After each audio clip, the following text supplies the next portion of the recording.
নমস্কার, Mampi's cooking and ব্লগে আপনাদেরকে অনেক অনেক স্বাগত। তো এখানে একটা বাটির মধ্যে আমি কিছুটা জল নিয়েছি।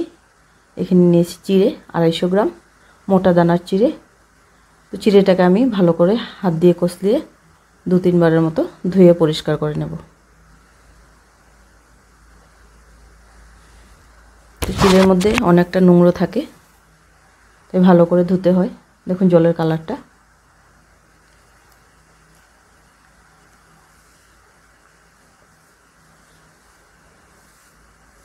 তো পরিষ্কার জল দিয়ে আমি ধুয়ে নিয়েছি।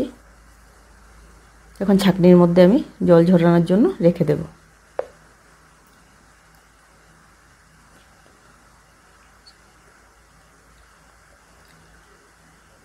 তো চিড়েটা আমি সাইডে রেখে দিলাম। এখানে নিয়েছি আমি মাঝারি সাইজের একটা আলু কুচি করে,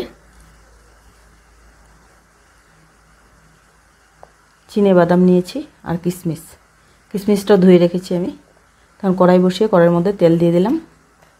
বাদামটা ভেজে উঠিয়ে নেব।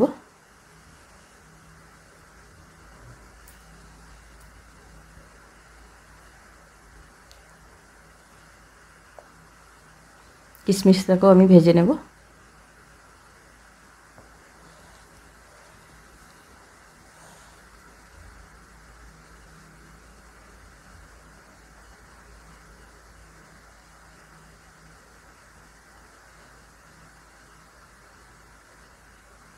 কিশমিশটাও আমি ভেজে উঠিয়ে নিচ্ছি।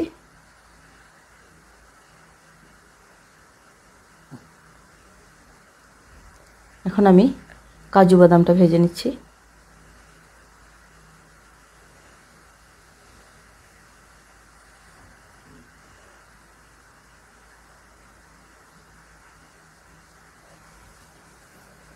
এখানে দিয়ে দিয়েছি আমি কারি পাতাটাও ভেজে নেব।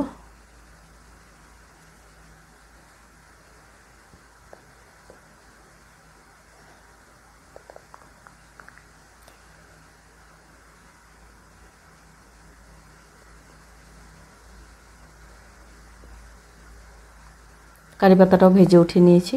এখন আমি আলুটাকে সামান্য একটু হলুদ নুন দিয়ে লাল করে ভেজে নেব।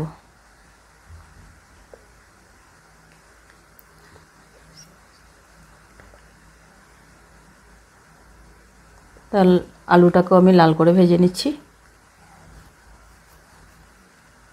এখন আরও একটা কড়াই বসিয়ে দিলাম। সামান্য একটু তেল দিয়ে দিচ্ছি।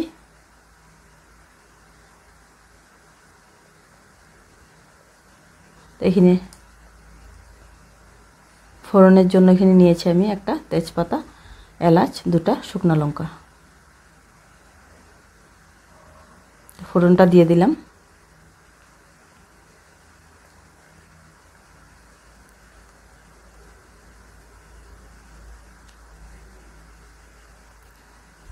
এর মধ্যে আমি এখন চিড়েটা ঢেলে দিচ্ছি।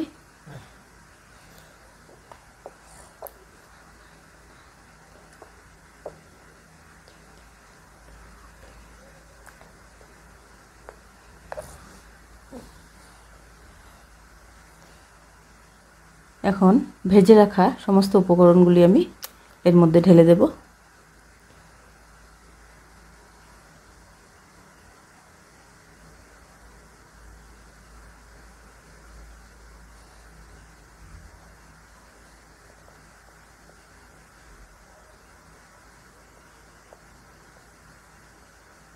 এখন ভালো করে আমি মিক্স করে নেব।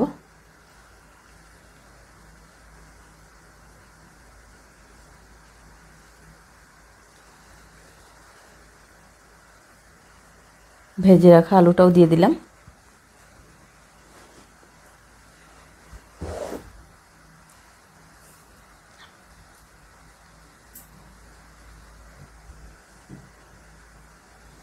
উপর থেকে আমি 2 চামচ ঘি দিয়ে দিচ্ছি।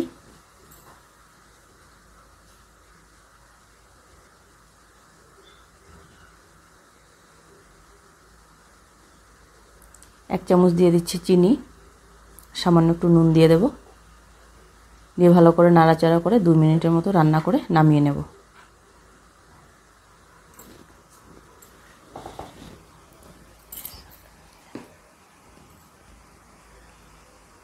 তাই দেখুন চিড়ের পোলাও একদম ঝরঝরে হয়েছে। ভিডিওটি দেখে আমার কেমন লাগে কমেন্ট করে জানাবেন। আর ভালো লেগে থাকলে একটা লাইক করে দেবেন।